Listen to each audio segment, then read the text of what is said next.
আদালতের নির্দেশেরও তোয়াক্কা করেন না তারা। জামিনে এসে আবারও কিশোর গ্যাং দিয়ে মেতেছেন দখল বাণিজ্যে। ভুক্তভোগীরা আতঙ্কগ্রস্ত, কখন কি হয়ে যায়। সাব্বির আহমেদ জানাচ্ছেন বিস্তারিত। রাজধানীর মোহাম্মদপুরে দিন দিন বেপরোয়া হয়ে উঠছে কিশোর গ্যাং। জড়াচ্ছে ছিনতাই, চাঁদাবাজি, দখলদারিত্ব সহ নানা অপরাধে। নবীনগর হাউজিংয়ের 10 নম্বর রোডের 36 নম্বর বাড়ির সামনের এই ঘটনা এবছরের 4 মার্চের।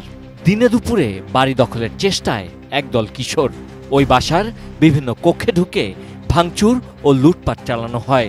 এই জায়গাটি নিয়ে মামলা চলমান। আদালতের স্থিতি অবস্থা জারি নিয়ে যে সাইনবোর্ডটি ছিল সেটিও খুলে ফেলে এই কিশোররা। পরে পুলিশ এসে পরিস্থিতি শান্ত করে। আমার লুটপাট করছে, মানে আমার ওলা তালা মারা ছিল, ওলা হাসতে পারেনি, কিন্তু মোবাইল দুটো আমার খাটের উপর ছিল, এই মোবাইল দুটোটাই নিছে আমার। যে আমার ঘরের ভিতরে যখন পোলাপান ঢুকছে, আমি ঘরে বসে আমি তুমি কে আমার ঘরে ঢুকলা কা, আপনারা দরজা আটকে বাইরে আমি কেন ঘর থেকে বাইরে। তারপর আমার বাচ্চার বাবার সাথে মারামারি লাগাই দেওয়া হচ্ছে, আর আমার গলার চেনটা আমার স্বামীরও কোপ দেওয়া হচ্ছে, আর আমার হাতের উপরে কোপ পড়ছে, আমার গলার চেনটা থাবাদা নিয়ে গেছে, আর আমার বাচ্চার হাতে তোর মোবাইলটা নিয়ে গেছে। 50-60 জন ছেলে পেলে আইসা পড়ছে। আইসা পড়েই কিছু কথাবার্তা ছাড়াই ভিতরে ঢুকে আছে। ভিতরে ঢুকে গেট গুট ভাঙাভাঙি শুরু করে দিয়েছে। মাল সাবানা সবার বের করে দাও, তাড়াতাড়ি সব বেরোও। কিছু ছেলে পেলে ছিল মাস্ক পরা, পিছে ব্যাগ ছিল কাঁধে, ওরা হাতে এই বড় বড় চাপাটি, ছুরি মুড়ি এগুলো ছিল। আমরা ভাড়া দিয়ে থাকি বুঝেন, আমাকে কদিন পরে হামলা করে, মানে এটা আমরা ভয় পাই। আরএফএল অডিটর, বাঁকা হয় না, ফাঁকা হয় না, আর ভাঙা এক কথায় অসম্ভব।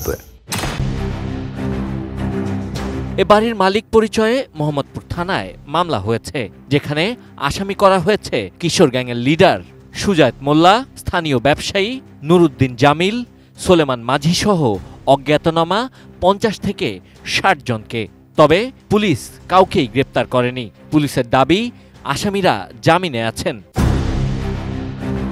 অন্যদিকে আগের হামলার 2 মাসের মধ্যেই গেল 19 মে আবারও একই কায়দায় বাড়িটি দখলের চেষ্টা হয়। এবার বাসায় ঢুকেই ধারালো অস্ত্র নিয়ে হামলা চালানো হয়। লুটপাট করা হয় বাসার সামনের দোকানের গ্যাসের সিলিন্ডার সহ ভাড়াটিয়াদের মূল্যবান সামগ্রী। স্থানীয়রা বলছেন, বর্তমান মালিকরা দীর্ঘ সময় ধরে এই বাসাতেই থাকছেন।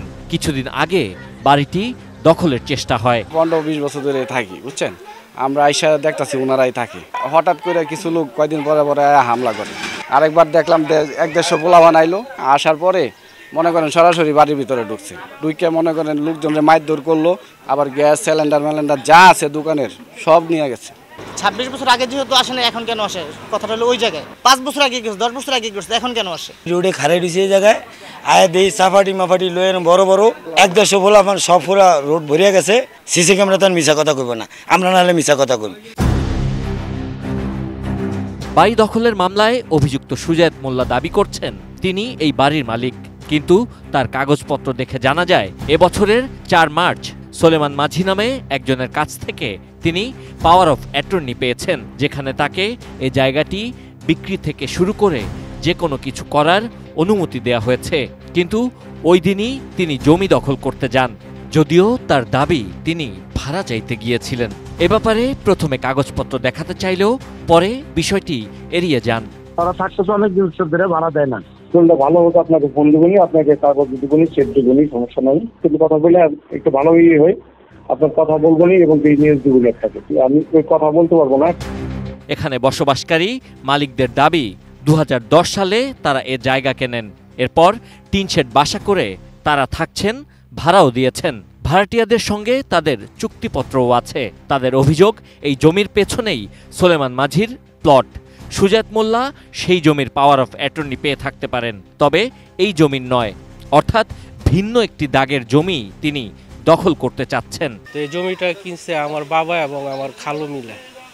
তো আমরা এখানে শান্তিপূর্ণভাবে এতদিন ছিলাম, কিন্তু হঠাৎ করে গত 5-6 মাস ধরে মানে কিছু লোক আসতেছে এখানে, তারা এই বাড়িটা দাবি করতেছে যে বাড়িটা নাকি তাদের, এবং ইদানিং গত 2 বার করে আমাদের এই বাড়িতে হামলা হয়েছে এবং দখল করার চেষ্টা করছে। ওনার যে কাগজটা আছে, ওনার ওই কাগজে বলে উনি আমাদের এই বাড়ির পিছনে একটা প্লটে দখলে আছে। কিন্তু ওই প্রকল্পটা তিনি দখল আছে, কিন্তু ইদানিং উনি আবার এই বাড়িটাও দাবি করতেছে। পুলিশ বলছে যেখানে আদালতের আদেশ রয়েছে সেখানে এভাবে জবরদখলের কোনো সুযোগ নেই। কিশোর গ্যাংয়ের তৎপরতা বন্ধে প্রয়োজনীয় ব্যবস্থা নেওয়ার কথাও জানান তারা। থানা কিন্তু এই কিশোর গ্যাং যে টিম বললেন, কিশোর গ্যাংদের কিন্তু নিয়মিত মনিটর করে।